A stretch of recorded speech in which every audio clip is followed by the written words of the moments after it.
गुरु को कीजिए बंदगी, गुरु को कीजिए बंदगी, कोटि कोटि प्रणाम। कीट न जाने विंगति, गुरु कर ले आप समान। प्रेम से बोलिए सतगुरुदेव की जय। बंदी छोड़ कबीर साहेब की जय। बंदी छोड़ गरीबदास जी महाराज की जय। स्वामी रामदेवानंद जी गुरु महाराज की जय। बंदी छोड़ सतगुरु रामपाल जी महाराज की जय।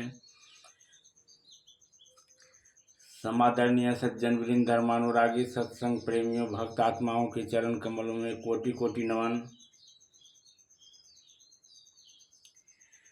प्रश्न उठता है कि यह सृष्टि रचना कैसे हुई। प्रभु प्रेमी आत्माएं सृष्टि की रचना के बारे में जानेंगे तो ऐसा लगेगा कि जैसे दंत कथा है, परंतु सभी पवित्र सदग्रंथों के प्रमाण को जानते हुए दांतों तले उंगली दबाएंगे कि वास्तविक अमृत ज्ञान कहाँ छुपा हुआ था। कृपया धैर्य के साथ सुनते रहिए तथा इस अमृत ज्ञान को सुरक्षित रखिए। आपकी 101 पीढ़ी तक काम आएगा। पवित्र आत्माएं कृपया सत्यनारायण अविनाशी सत्पुरुष द्वारा रचित सृष्टि रचना का वास्तविक ज्ञान कबीर साहब के द्वारा सूक्ष्म वेद में लिखा गया है वही जाने। पूर्ण ब्रह्म। इस सृष्टि रचना में सत्पुरुष सतलोक का स्वामी, अलख पुरुष अलख लोक का स्वामी, अगम पुरुष अगम लोक का स्वामी तथा अनामी पुरुष अनामी अकह लोक की स्वामी, तो एक ही पूर्ण ब्रह्म है जो कबीर साहब हैं, जो वास्तव में अविनाशी प्रभु हैं, जो भिन्न भिन्न रूप धारण करके अपने चारों लोकों में रहता है, जिसके अंतर्गत असंख्य ब्रह्मांड आते हैं। उसके बाद है परब्रह्म। यह केवल 7 संग ब्रह्मांड का स्वामी है। यह अक्षर पुरुष भी कहलाता है, परंतु यह तथा इसके ब्रह्मांड भी वास्तव में अविनाशी नहीं है। तीसरा है ब्रह्म। यह केवल 21 ब्रह्मांड का स्वामी है। इसे क्षर पुरुष, ज्योति निरंजन, काल आदि उपमा से जाना जाता है। यह तथा इसके सर्व ब्रह्मांड नाशवान है। इन तीनों पुरुषों का प्रमाण पवित्र श्रीमद् भगवत गीता अध्याय 15 श्लोक 16-17 में भी है। उसके बाद है ब्रह्मा। ब्रह्मा इसी ब्रह्म का ज्येष्ठ पुत्र है। विष्णु मध्य वाला पुत्र है और शिव तीसरा पुत्र है। ये तीनों ब्रह्म के पुत्र केवल एक ब्रह्मांड में एक विभाग के स्वामी हैं तथा नाशवान है।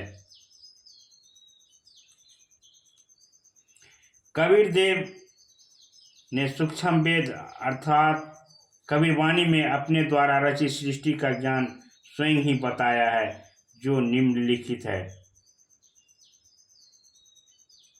सर्वप्रथम केवल एक स्थान अनामी लोक था, जिसे अका लोक भी कहा जाता है। पूर्ण परमात्मा उस अनामी की लोक में अकेला रहता था।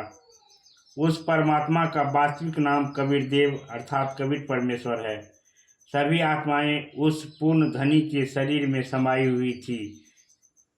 इसी कबीर देव का उपमात्मक पदवी का नाम अनामी पुरुष है। पुरुष का अर्थ होता है प्रभु। प्रभु ने मनुष्य को अपने ही स्वरूप में बनाया है, इसलिए मानव का नाम भी पुरुष ही पड़ा है। अनामी पुरुष के एक रोमकूप का प्रकाश शंख सूर्यों की रोशनी से भी अधिक है। जैसे किसी देश के आदरणीय प्रधानमंत्री जी का शरीर का नाम तो अन्य होता है तथा पद का उपमात्मक पदवी का नाम प्रधानमंत्री होता है।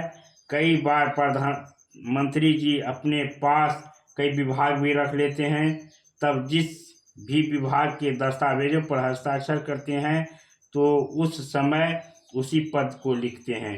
जैसे गृह मंत्रालय के दस्तावेजों पर हस्ताक्षर करेंगे तो अपने को गृह मंत्री लिखेंगे, वो वहाँ उसी व्यक्ति के हस्ताक्षर की शक्ति कम होती है।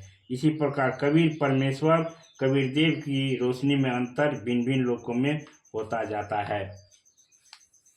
ठीक इसी प्रकार पूर्ण परमात्मा कबीर देव ने नीचे के 3 और लोक, अगम लोक, अलख लोक, सतलोक की रचना शब्द से की है।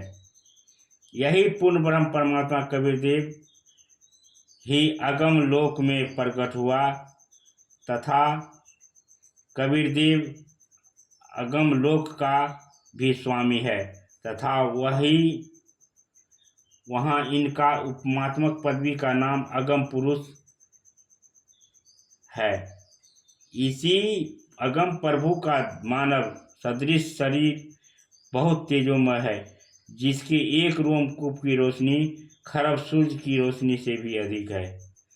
यह पूर्ण परमात्मा कबीर देव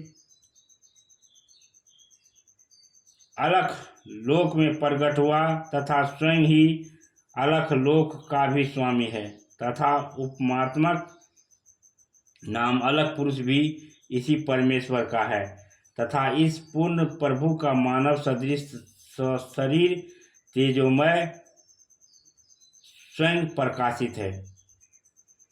एक रोम कूप की रोशनी अरब सूर्यों के प्रकाश से भी ज्यादा है। यही पूर्ण प्रभु सतलोक में प्रकट हुआ तथा सतलोक का भी अधिपति यही है, इसलिए इसी का उपमात्मक नाम सतपुरुष अविनाशी प्रभु है। इसी का नाम अकाल मूर्ति, शब्द स्वरूपी राम, पूर्ण ब्रह्म, परम अक्षर ब्रह्म आदि है। इसी सतपुरुष कबीर देव का मानव सदृश शरीर तेजोमय है, जिसके एक रोमकूप का प्रकाश करोड़ों सूर्यों तथा इतने ही चंद्रमाओं के प्रकाश से भी अधिक है। इस कबीर देव ने सतपुरुष रूप में प्रकट होकर सतलोक में विराजमान होकर प्रथम सतलोक में अन्य रचना की। एक शब्द यानी एक वचन से 16 द्वीपों का रचना की, फिर 16 शब्दों से 16 पुत्रों की उत्पत्ति की। एक मानसरोवर की रचना की जिसमें अमृत भरा 16 पुत्रों के नाम हैं। पहला है कुर्म, दूसरा है ज्ञानी, तीसरा है विवेक, चौथा है तेज, पांचवा है सहज, छठा है संतोष, सातवां है सुरति, आठवां है आनंद, नौवां है क्षमा, 10वां है निष्काम, 11वां है जलरंगी, 12वां है अचिंत, 13वां है प्रेम, 14वां है दयाल, 15वां है धैर्य, 16वां है योग संतायन अर्थात योगजीत इसको भी कहा जाता है। सतपुरुष कबीर देव ने अपने पुत्र अचिंत को सतलोक की अन्य रचना का भार सौंपा तथा शक्ति प्रदान की। अचिंत ने अक्षर पुरुष परब्रह्म की शब्द से उत्पत्ति की तथा कहा कि मेरी मदद करना।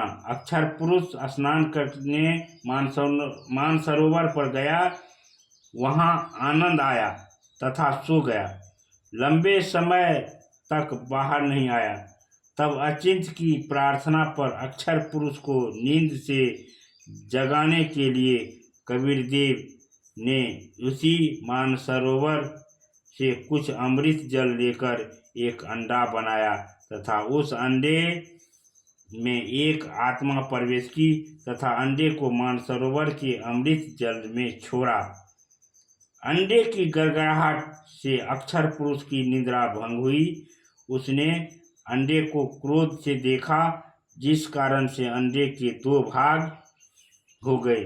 उसमें से ज्योति निरंजन क्षर पुरुष काल निकला, जो आगे चलकर उसी को काल ब्रह्म कहा जाता है। इसका वास्तविक नाम कैल है। तब सत्पुरुष कबीरदेव ने आकाशवाणी की कि आप दोनों बाहर आओ तथा अचिंत के द्वीप में रहो। आज्ञा पाकर अक्षर पुरुष तथा क्षर पुरुष दोनों अचिंत के द्वीप में रहने लगे। बच्चों की नालायकी उन्हीं को दिखाई कि कहीं फिर प्रभुता की तरफ न बन जाएं, क्योंकि समर्थ बिन कार्य सफल नहीं होता। फिर पूर्ण धनी कबीरदेव ने सर्व रचना स्वयं की। अपनी शब्द शक्ति से एक राजेश्वरी शक्ति उत्पन्न की, जिससे सर्व ब्रह्मांडों को स्थापित किया। इसी को पराशक्ति परमानंदिनी भी कहते हैं। पूर्ण ब्रह्म ने सर्व आत्माओं को अपने ही अंदर से अपनी वचन शक्ति से अपने मानव शरीर सदृश उत्पन्न किया। प्रत्येक हंस आत्मा का परमात्मा जैसा ही शरीर रचा, जिसका तेज 16 सूर्य जैसा मानव सदृश ही है, परंतु परमेश्वर के शरीर के